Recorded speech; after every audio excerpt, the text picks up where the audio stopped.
You just heard Fresh Water Bottle by Mosley Water. Welcome to the Bruce Poinsette Show. I am your host, Bruce Poinsette, and this is the world's most dangerous infomercial. Along with my producer, Ado, we bring you this bi weekly news, interviews, and commentary experience from the Numbers FM studio at the Portland Art Museum. And you can catch the full show every second and fourth Wednesday at 7 p.m. on the Numbers FM, as well as get clips on youtube.com/Bruce Poinsett and exclusive bonus content on patreon.com/Bruce Poinsett. Right now, we're live on Twitch, and you can follow the Numbers on twitch.tv/the Numbers FM. That's numbers with a Z. But we begin each show with news stories you might have missed, but should be on your radar. So, without further ado, the news. In fact, before we get into the stories, I want to make a quick correction. On my last segment, I referenced a proposal for a homeless camp with armed guards, and I misattributed that to People for Portland. That was actually came from Sam Adams, aide to Mayor Ted Wheeler. So, I want to make sure we, get the record straight there. And now, without further ado, the news. So our first story comes from OPB. It's called Research Out of Portland Finds Promise in Pod Villages for Unhoused People. It's by Tiffany Kami, Crystal Ligori, and Sage Van Wing. And in the article they write, a new report from Portland State University found that a majority of people living in these tiny villages are satisfied and that neighbors who live next to these communities grow less concerned over time. They actually conducted an interview with a person from the study, and he notes in here that there are three key factors. One is that there are individual non-congregate units, often called pods, for individual sleeping quarters with a shared common facility that includes kitchens, bathrooms, gathering spaces. Another element is that there are some community agreements and shared behavior and goals. And the third piece is that there's agency among the villagers over the village's social and physical fabric. That's what we're really talking about when we talk about villages. And within those 6 villages, there's a range in terms of a village that's managed by a nonprofit versus those that are fully self-governed. Further, the person from the state says, I think it's clear that we need to go beyond simply the physical components and the architectural look of a village and really think about the social infrastructure and its impacts. So while self-governance might not be possible in all cases, thinking about how to build an agency can be hugely impactful. The Clackamas County Veterans Village, for example, is a managed village, but they have a community council where villagers are elected by other villagers and have some say over the aspect of the village. I think the more agency we can offer to villagers, the better is that we're finding.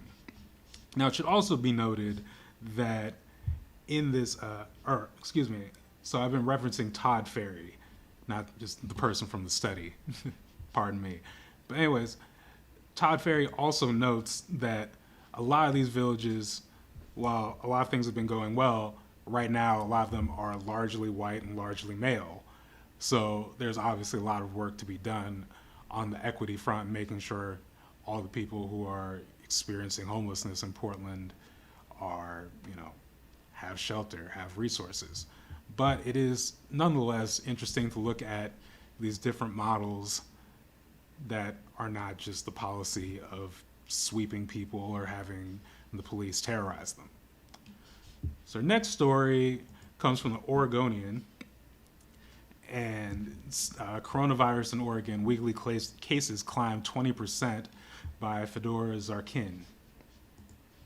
So he writes, nearly 2,400 Oregonians tested positive for the coronavirus or were diagnosed with COVID-19 over the last week, 20% more than the previous week and 70% more than the week before that, state data shows.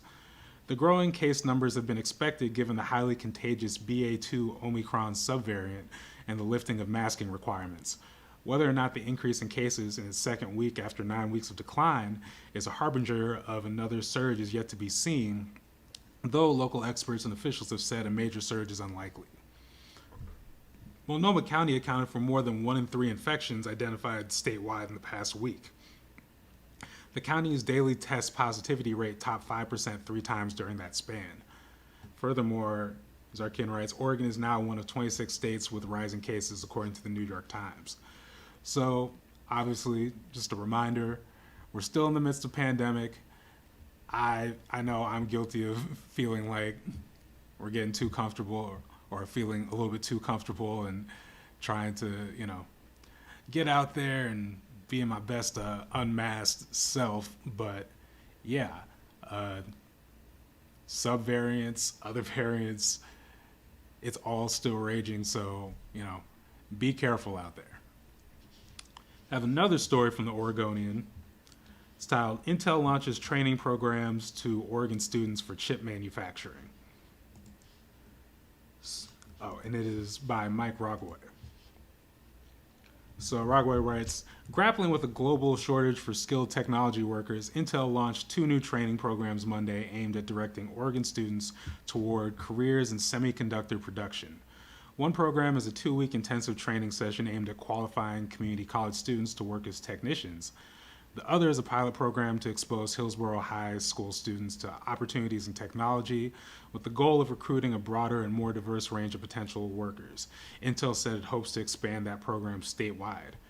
Further in the article, Rogaway writes, Intel is Oregon's largest corporate employer with 22,000 people working at its Washington County campuses. On Monday, the company formally opened a $3 billion expansion of its D1X research factory, which the company has said will ultimately add more than 1,700 jobs. Like many employers, Intel has been struggling to fill open positions. Oregon's unemployment rate is near a historic low, and the state has fewer unemployed people across all than open jobs. Fab technicians are typically the frontline workers operating the tools that make computer chips. Workers typically have a 2-year community college degree, and recent grades typically start with wages around $60,000, according to Portland Community College, which is working with Intel on its recruitment efforts. So people wonder, Bruce, why are you talking about Intel? You're just standing for Intel out here. No, but I do think jobs are important, and economic analysis of what's happening is important, because at the end of the day, any of the institutions we see as powerful or misusing their power, especially, their hold over society ultimately comes to the fact that they can pay for jobs, they can pay for people's rent, pay for people to feed themselves, pay for people to take care of their families. And there's a lot of discussions, a lot of times, sometimes we get caught up in the rhetoric. And then you have someone say, yeah, but what are you doing to put food on my plate? So it's always important to keep that in the back of our minds as we're trying to work to, create the society we want to see. And that includes feeding people. So take notes of who is out there, because also, $60,000 a year, just again, it's not a terrible opportunity.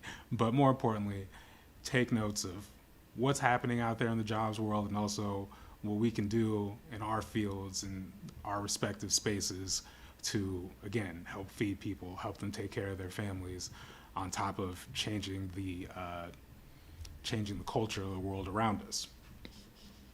Next story comes from the Portland Mercury. It's by Isabella Garcia. It's titled, Suspended Portland Teacher Accuses School District of Retaliation. So Garcia writes, Brian Chu, an 8th grade social studies teacher at Harriet Tubman, was placed on leave April 1st while the district investigates his professional behavior. A letter from PPS Human Resources Department indicated that Chu is being investigated because of allegations that he swore and yelled at a school board meeting, told a district staff member that she had failed at her job, coached students to write letters opposing the Harriet Tubman relocation, and told a student to shut up. Chu, a teacher of more than 20 years, argues that the framing of the incidents described in the letter is incorrect and over-exaggerates the severity of his actions. Further in the article, for some more context, Garcia writes, Harriet Tubman School sits about 50 feet from the Interstate 5 freeway. The school was previously shuttered due to air quality concerns, but reopened in 2018 after PPS spent millions installing HVAC air filters inside the school. While the school most likely has the best indoor air quality of any PPS building, a 2018 study by Portland State University concluded that students should not play outside during high traffic hours due to the high levels of pollutants coming from the freeway. Now the Oregon Department of Transportation is planning on expanding the freeway even closer to the school in an attempt to address traffic congestion on I-5. Early design plans indicate that ODOT plans to move the freeway within 25 feet of the school building. Chu has publicly criticized the relocation of Harriet Tubman, arguing that the existing school has the best indoor air quality in the district and that the proposed relocation sites are also nearby high-traffic streets. The teacher has also critiqued the district for not involving current Harriet Tubman students in PPS listening sessions and community meetings about the proposed move. So this is important for a variety of reasons. I actually have recently done some activities in Tubman School and had an opportunity to talk with some students about this who were very concerned and participated in a walkout on behalf of Brian Chu. And it is, you get this conflation of a lot of issues, but I think it's important, one, when we talk about the issues of environmental racism, Tubman School is smack in the middle of that. Obviously, you can see with their population is, it's a majority black, brown school, historically black school, and they are, as we mentioned earlier, they had to close before for air quality concerns. They are right by the I-5 freeway, which creation was a historic, gentrification event in Portland. And right now, relocation is still up in the air. They don't know where it's going to be relocated. But between students, having teachers that, they really feel like they can talk to and engage with, and everything else going on in PPS, this is a story I think we definitely need to keep our eyes on. And finally, we have a story from the Scanner. Portland City Council races draw challenges from community organizers, a union rep by Sandra Sorensen. And unlike the other stories, I'm not going to read any excerpts from this. I'm just going to note that it is midterm season, primary season, especially, and the May primaries are coming up. And I want everyone to just get engaged, figure out, who's running for office, figure out what measures are on the ballot that could help create a more just, a more progressive Oregon. Because, people generally tune out during during the midterms especially, but every election counts, and there's a number of opportunities out there to not just make your voice heard, but really change the levers of power. And that's the news. The Bruce Poinsette Show will be back after this quick commercial break. The Bruce Poinsette Show is made possible by the support of members at patreon.com/Bruce Poinsette. Patreon is a service that allows you to directly support creators like myself through monthly or annual memberships. Become a member for as little as $3 a month and get access to exclusive bonus clips and live discussions. Check out this clip from the page. Are you defending the prequels? Where does your defense end, Bruce? So, you know what? Maybe this might surprise you, but yeah, the whole meal deal. I will defend the prequels, kind of. Again, I also had a disclaimer at the beginning that I would not put money on me if I were betting on this as a viewer, but will I defend the prequels? Yes. If you enjoy this content and believe in the community I'm trying to build, please support by becoming a member at patreon.com/Bruce Poinsette. Welcome back to the Bruce Poinsette Show, and we've got another edition of everyone's favorite. It's the Mayo Report. So today we're featuring none other than megalomaniac himself, Elon Musk. He's had yet another busy week. And again, we go to the aftermost prolific source of white nonsense, that is Vice News, for this story. Elon Musk just launched a hostile takeover of Twitter.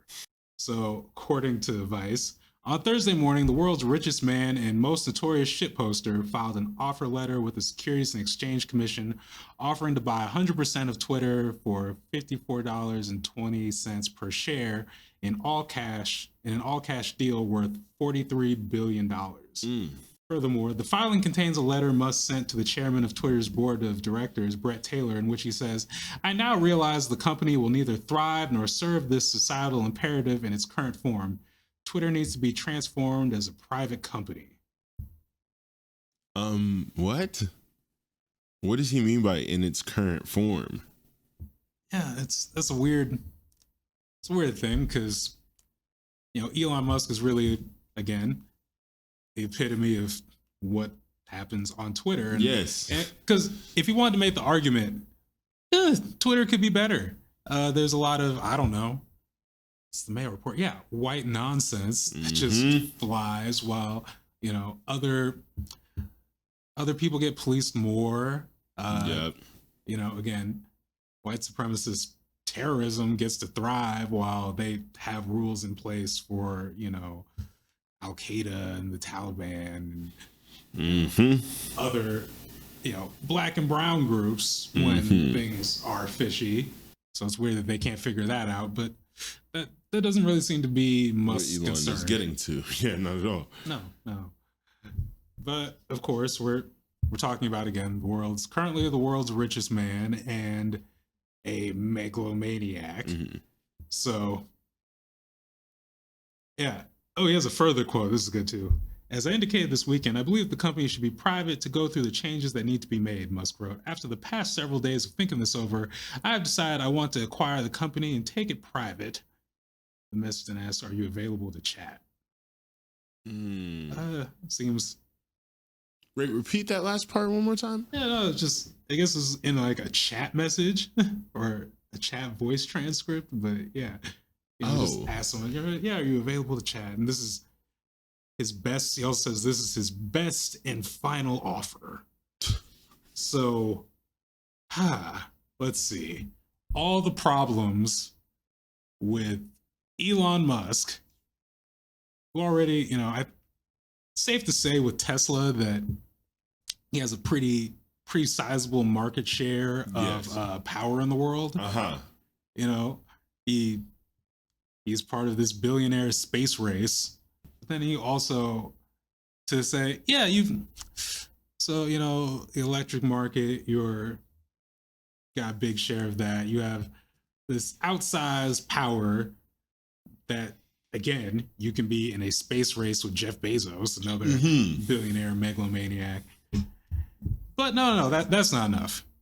He wants to completely own Twitter. Yes. Everything that's already wrong with Twitter, Elon Musk. If there's not... oh, goodness. You want to think of just like the epitome of the white man. I have a solution for that. I can fix everything. Like this move, I mean... Allow me. Yeah. Oh, goodness. I'm curious now if they're considering taking the offer and what Elon Musk's plans for the future of Twitter would be. Yeah, so, I guess people are actually somewhat split, or analysts are somewhat split. So they actually have this last paragraph in the article. They write, "Analysts assessing Musk's offer are divided over whether or not shareholders in Twitter will accept the offer. Quote, this puts Twitter's back against the wall. There's really no way that Twitter, in my opinion, could reject this," Dan Ives, an analyst with Wedbush Securities, told CNBC on Thursday morning. However, Vital Knowledge's Adam Crisafulli said in a report that $54.20 price was too low for shareholders or the board to accept, given the company's shares hit $70 less than a year ago. So, from a stock exchange standpoint, that I would love to sit here and be like, I can give you some extra advice. I can't. No, right. That is out of my pay grade. But apparently they're split, I will say, from a public well-being standpoint, from a flow of information standpoint, from a maybe Elon Musk doesn't really need more power. Just generally anyone, I don't know. Like I have admittedly some radical ideas around, how much wealth people should have before the rest just kind of like goes into actually the public good. Yes. I mean, we're in Portland, you know, we're in the midst of issues. we're in the midst of a massive homelessness crisis. Yes. It's hard for me to argue that any billionaire, any millionaire really should have just even more outsized power. But to be the richest man in the world and say, you know what? Why don't I control the thing that, a lot of people, honestly, because when I go and ask people, in classes or online where they get the news, Twitter is probably the most common answer I get. So it's not like it's just some random social media app. No. This is one of the biggest mechanisms for the flow of information in the world today. Most stories break on Twitter first. Like, Twitter is the most, I would say, like, for especially news and information, Twitter is the most useful out of all the social media apps. It's not like we don't need to be hypothetical about this. Like, for years, Jeff Bezos, who again, Amazon guy, Lex Luthor of our world, yes, who acquired the Washington Post, and we've seen how that is, has influenced the coverage. That is, you see a lot of editorials attacking any raise in taxes on the ultra wealthy. You see a lot of attacks on labor rights or not lack of coverage on people fighting for labor rights. So now let's just magnify that to all of Twitter. Yes. That a bunch of these news sites, including the Washington Post, have to now, because it's so important, tailor how they post stories and go through to get their stuff out there. Yeah, let's give that to Elon Musk. That seems like a great idea. This is so dangerous. This is so dangerous because Twitter has its issues as we discussed, but Twitter is one of the only places where a lot of people truly speak their mind and are able to do as such, or whether it be an opinion piece or a piece that's specifically for fact. Twitter has allowed that, but what now when you have someone, and obviously currently I can't say that the owners of Twitter, I don't know a lot about them, but I can't say that the owners of Twitter are not biased, but they're not Elon Musk, and we know Elon Musk. Call me a radical, but just he doesn't, never mind need any more money. Just that's a power. There's no responsible logic for giving Elon Musk that kind of power. Too much. Oh, another juicy tidbit from the article. Earlier this month, Musk announced that he acquired 9.2% of Twitter, making him the company's biggest shareholder. In the aftermath, Musk was offered a board seat in return for not increasing his stake in the company above 14.9%. At least until the company's 2024 annual stockholder meeting, effectively meaning he wouldn't take over the company for at least 2 years. Well, that's encouraging. Musk turned down the board seat, saying in an SEC filing that he would prefer to continue to dunk on the company and its management via the app, also leaving opening the possibility that he could take over the company. Yeah, what? So he just wants to talk crap on Twitter about the board of Twitter. Yeah, he wants to talk. Yeah, he wants to talk crap about Twitter so that he can take over Twitter just because he feels like it, to vaguely improve it in a way that he is not described. And again, his actions as a person do not suggest that he is qualified to do. So, yeah, that sounds pretty typical. Our typical boy Elon. Yeah, Mayo man. But yeah. in other Elon Musk news, I must add, also from Vice News, your number one source of white nonsense, did Elon Musk get rejected from the Burgain in investigation?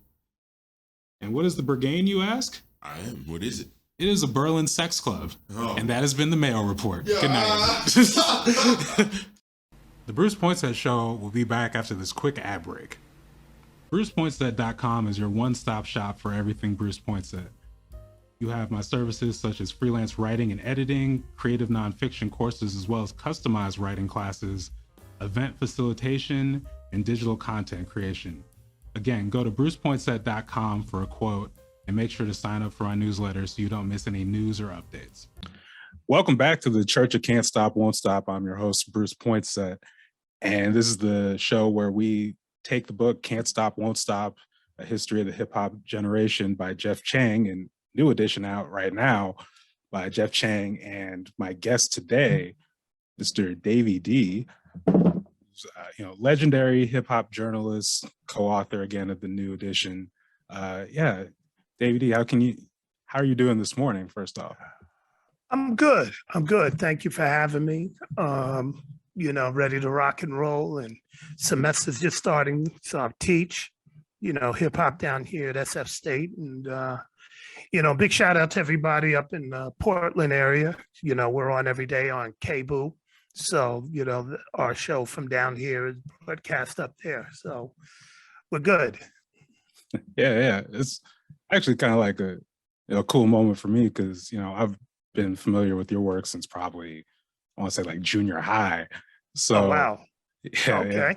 Yeah. Like they post your articles on obviously you have like Davey D's Hip Hop Corner, but then they also post your articles on All Hip Hop and some of these other sites. So right. Wow. Okay.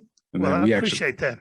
Yeah. I mean, my editor actually, you talk about Kebu, like, yeah, we used to listen, to like Democracy Now! In the mornings, and then sort of like the evening runs at the end of the day include your show. So like I said, it's a little bit of a full circle moment. But to bring it back to the book, though, I'm curious, like, when did you first, get connected to, like, when did you first read Can't Stop, Won't Stop? Well, I mean, I knew, me and Jeff went to college together, so I know Jeff way before the book came out. I knew Jeff when he was working on the book. So it's all a blur. Obviously, I probably read it like the first time I got it, because I knew how much he was working on it. So that's, guess early 2000s, was probably when it first dropped. Coincidentally, around that time, I was working on a book, and the book was actually supposed to come out. And so the story behind that was I had my gallery copies, I had my computer, and I had the backup drives. Coincidentally, went into the station on my way back from a library, doing the finishing touches, stopped in to say hello, came out, car was stolen. And I lost all that, and never really recovered all that work that I had done. And so when I had the opportunity to join Jeff to do the edition, it was good. I finally got a chance to come around. Some of the things that were lost, at least in the old notes and, previous iterations, we were able to incorporate, into the new one. And here we are, with something I think is really good. That's it's always a heartbreaking story when you hear, yeah, this happened, all my files were here, I had this project gone. So yeah, yikes. Well, somebody just stole the car. They found the car the next day.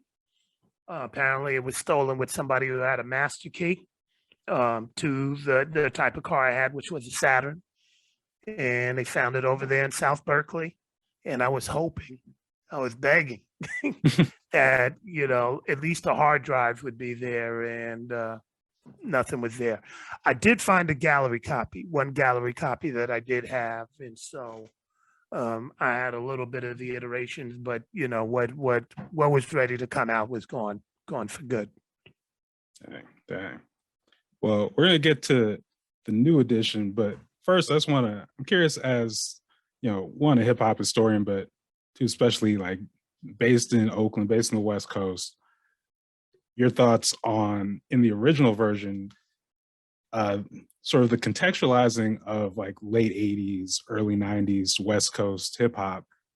And particularly, Jeff had this passage or this section, Dub History of Boys in the Hood, where he talks about, Jonathan Jackson, George Jackson, the, attempted prison break, and, a whole story behind that for people watching, including trying to frame Angela Davis. So, for those who are not familiar with the history of watching this, I highly encourage you to look that up. But Jeff had this passage here, which I'm just going to read real quick, and I want to get your reaction on it. He writes, Jonathan Jackson's rebellion had been fearless, inarticulate, and fatal. George mourned his brother by writing, I want people to wonder at what forces created him, terrible, vindictive, cold, calm, man-child, courage in one hand, machine gun in the other, scourge of the unrighteous. He considered Jonathan a soldier of the people, an image that would find a different resonance in Los Angeles street wars of the 80s. Whether Cube had intended to or not, Boys in the Hood recovered that painful memory. Tracking the lives of Compton Hard Rocks, knowing nothing in life but to be legit, Boys in the Hood became an anthem for the fatherless, brotherless, state-assaulted, heavily armed West Coast urban youth, a generation of Jonathan Jacksons. The impact of Boys had to do with its affirmation, its boast. We're taking over now. Yeah, so kind of curious, like how you react to that passage. Well, I mean, he's looking at a very true story that happened. And if you know the story behind Jonathan and his brother George, remember George was somebody who went to jail. He was just supposed to be there for a year. And the way the California laws were set up, he was there for, he died in prison at the end of the day. He was there much longer than a year. And, he got politicized. The act of Jonathan just kind of reminds me of Black Rage, fed up, willing to fight back. You might not have all the words. You might not have all the perfect, rationale, if you will, or your T's all crossed and I's all dotted, but something's wrong. Something is dreadfully wrong. And you're going to fight back. And I think what he was talking about or capturing was urban rage. Hip hop was born out of that. You heard it. It was born out of urban rage in the Bronx. And when it came to the West Coast, that urban rage was still there. It wasn't just a unique thing to a particular area. All around the country, it was there. And urban rage is a byproduct of systemic inequality. It's a byproduct of ongoing police terrorism. It's a byproduct of being demonized instead of being nurtured. And it's a byproduct of a system that now has an entire ecosystem that benefits greatly off of Black pain, Black death, and Black dysfunctionality. And so the narrative that was constructed in the song Boys in the Hood, which talks about that court scene, that's not the first time there's been an outburst in court. It has happened before. This way you can connect it because we're on the West Coast to what was happening, what happened, probably a good 10, 15 years prior to it coming out with Jonathan, but it represents pushing back on a system that never gave a damn about you in the first place. Mm-hmm. Right. So kind of to that end, because I think it's one of the things that's just been powerful about the book, and obviously kind of like capturing that story, is just like making those connections, especially for like, I think about just my generation, being especially like outside of these places, being in somewhere like Portland, where, the context you get, or I should say you get a lot of this like music, but with like the lack of context. It's just what you see in the music video. It's just the history is told by some of the music. So connecting it to, especially these revolutionary movements, is a powerful thing. But yeah. So, the thing that makes Can't Stop, Won't Stop, both versions attractive is that what we centered around was not so much the artist. We tell stories through the eyes of artists, obviously Crazy Legs, Kool Herc, and others who we spotlight. But Black music / Black expression does not form in a vacuum. What is around it are the social and political dynamics that in many ways inform it, that we react with and react to. And so I think what makes this book stand the proverbial test of time and what allows it to jump from one community to the next, even if you were born post NWA, there's a lot of people reading this that were born in 2000, 2010 who are reading this. Doesn't matter, because the conditions that NWA was dealing with is not much different than the conditions that Kool Herc was dealing with. Is not much different than the folks who were part of the Watts Rebellion were dealing with. Is not much different than what, our grandparents were dealing with in the 30s and 20s and what have you. How we express ourselves in the face of such inequality and such systemic challenges is something that I think people can relate to. In one generation, we were swinging. Another generation, we were bebopping. In another generation, we were soulful. In another generation, we were functified. The other generation, we were hip hop. And in hip hop has evolved in so many different ways. We're bouncing in New Orleans. We're crunking in Atlanta. We were hyphy in the Bay. We were snapping in another part of the country. We were screwing, all these different names that were given to Black expression all come out of the same seed. The expression comes out of the same seed. The dances come out of the same seed, making a way out of no way, making sure that the policies of abandonment in some cities or the politics of containment in other cities, two sides to the same group of people are expendable. Contain them, keep them in Watts. That was the LA thing. These Black people are expendable, abandon them. That's what I grew up in. It's the same situation coming from the same power dynamics that says we don't think you count. And the challenge for us is, how do we take these expressions and use them as a tool for healing and upliftment? And sure, if there's some financial benefit out of it, that'd be great too.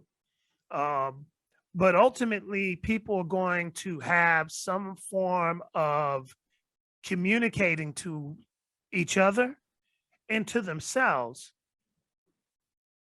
the hardships that they're enduring, the triumphs that they feel, when they overcome some of these hardships. And that's really what the book is about. Hip hop is, it's the entry point to these larger conversations. So, like I said, you weren't around, if I'm looking at you and I'm assuming that you're younger, you definitely weren't around when George Jackson was in jail and killed and the Soledad Brothers and all that, but you can relate to it. You can read that and be like, damn, okay, now you have the particular details to a story, but this feeling and the spirit behind it, you can relate to. And hip hop has always been able to capture that sort of spirit, which is why I think it's so widespread, which is why it's in all 6 or 7 continents around the world. You can go to Australia and you'll see people reacting to oppression. You can go to France reacting to oppression. You can go to various countries on the continent in South America. All that is how we dance with inequality and systemic conditions that are challenging to us. So that's why I think the book is relatable, because we brought to the forefront those conditions and showed how people were able to battle them. Yeah. And, the first time I heard of the book was on this presentation, doing kind of just what you're talking about, making that connection with the politics of abandonment specifically with, the South Bronx and the South Bronx Expressway cutting through, this community, benign neglect policies, Mhm. landlords having people, literally burn down buildings just to collect the insurance, and basically a presentation connecting that with Portland and the I-5 freeway cutting through the community, the continual displacement with whether it be Memorial Coliseum, Legacy Emmanuel Hospital, and I mean, to this day. So let's just stop there. You have the Interstate 5 cutting through a community, right? We had, what do we start off with? We talk about the Cross Bronx Expressway displacing 60,000 families, right? In the South Bronx, where I'm from. Go to San Francisco, what do we have? Gary Boulevard going right through the Fillmore. In Oakland, what do we have? We had the Cypress Freeway cutting through West Oakland, which was the Harlem of the West. Go to Chicago. Every city had the same systemic thing. Black communities having a freeway go right through the heart of them. For what? So white people could leave the city and go to the suburbs and what we call white flight, right? There's documentaries that talk about this. You watch this documentary that the writer James Baldwin did. He goes to Hunters Point in San Francisco. You close your eyes, you swear to God he's talking about your city. Oh, he must be talking about Detroit. Somebody in Chicago goes, no, he's talking about Chicago. Somebody in Portland could probably close their eyes and go, no, James Baldwin is interviewing a bunch of brothers from Portland. And because it all sounds the same, the brothers and their frustration sounds the same. The challenges that they're facing sound the same. It just has a different street name, but the street, what it bears is the same. And so, yeah, the displacement and the disruption of community is an American thing. It's as American as apple pie, as they would say. And through that, blues gets invented. Through that, jazz gets invented. Through that, these other artistic things that eventually get commodified, get quote unquote invented. And they serve a purpose. It helps us, survive those times. Yeah. And the other part with Portland's history is that the I-5 and then Memorial Coliseum especially also cut through the historic, basically jazz central of the city. It's called Jumptown at the time. So there's that other, like a lot of people have no idea around here that, we had this national hub of, jazz talent, or where jazz talent, I should say, came through. And obviously we had some great musicians of our own, but right. Yeah, that history gets, forgotten. But to bring it up to the new book, can you just talk a little bit about why, I asked Jeff this too, but like why, 2021 was kind of the right time for a new edition? Well, it was actually supposed to be 2020 to celebrate the 15th anniversary of that book. And the feeling was like there's a new generation that could probably appreciate it. Why don't we kind of fill the gaps of things that weren't put in the first book? Let's target young adults and basically update it. But in the middle of doing that, the pandemic hit. And within the pandemic, the George Floyd thing hit. And after George Floyd, the 2020 elections hit. And so all these things were happening, which said, we got to put this on hold and we got to capture these moments because they were so transformative. If we had left those out, the book would seem dated, considering like, man, why did you talk about the pandemic? You know how many people died during the pandemic? How did you miss that? No, we were going to capture that. Why didn't you talk about the election? Do you know this was the largest election in American history? No, we had to capture that. Why didn't you talk about, the millions of people that came out after George Floyd? Hip hop was always about, lifting up that type of voice. We had to capture it. So we put things on hold to capture those moments. And then it came out, spring of 2021. And we're glad we did. I think it just was a good bookend to how the book starts, with the city of death, Necropolis, politics of abandonment. And here we are, 40 some odd years later, or close to 40 or 50 years, close to 50 years later, we're still faced with similar challenges. And I'm curious, was there a particular addition to this new version or a story, I guess, that resonated with you the most? Well, some of the things that we did was we were very intentional about bringing to the forefront the presence of women. Well, there's a robust chapter of women in the book, but we just didn't want to tokenize it. And so you probably see through all the chapters, like if you walked in the room and we're telling the story, then, we made sure that the contributions of women were there. Those stories were told from Shah Rock to Queen Latifah, all the way down to Cardi B, et cetera, et cetera. And we felt that was important because the notion is that hip hop's a male-dominated endeavor, and from my growing up, women were always present. They just weren't spectators; they were participants and contributors, sometimes directly, as it was the case with Kool Herc's sister Cindy, who actually organized that party for him, to me being an MC and lifting generous portions of my older female cousins' rhymes when they were doing their nursery rhymes. Engine, number 9, Miss Mary Mac. Let me take some of them things and put them in my own repertoire, right? So it was important to make sure that they were present. The other thing that we were intentional about was realizing that going back and telling the Kool Herc story and the Bambaataa story and the Flash story was something that not too many people are going to really be able to do anymore, right? I think Jeff laid a blueprint that would be hard to really come up with something new, because he told it from the lens of politics and social conditions. So there may be some pioneers like, DXT has a book coming out, and others, but just knowing them, they're just going to be adding to that political backdrop. There's no way they can just tell the story. The only thing that would make the difference is like they can say, I was actually here, more than maybe somebody else could.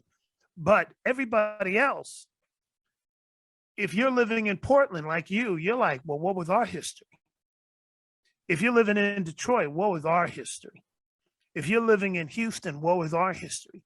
Knowing that in order to tell those stories, it doesn't begin when you hear Sugar Hill Gang in 1979. There was a music scene in all those places that Black youth engaged.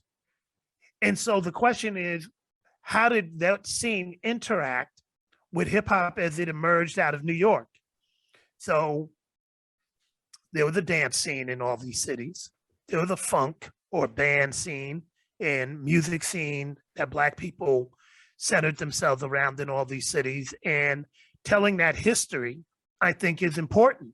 And then chronicling that history all the way up to particular artists and communities' involvement with hip hop as we know it are important.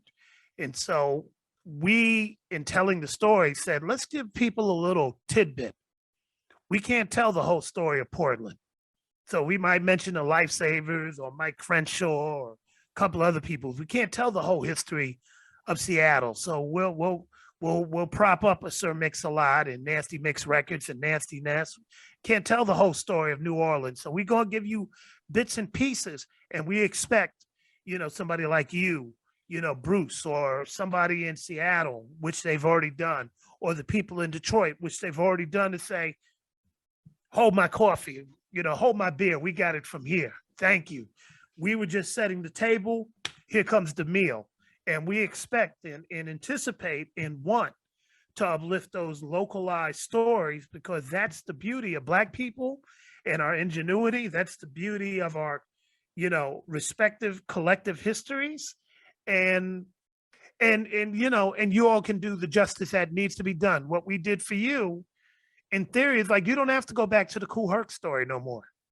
We gave you that jump off. You can read the book and go, okay, you already know the Kool Herc story. We give you a nice mention.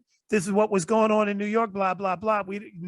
We give a chapter to it, and the other 10 chapters is going to focus on Portland's history, music history, and you're going to talk about that connection with the jazz and the central, districts in Seattle and what have you, and what that meant.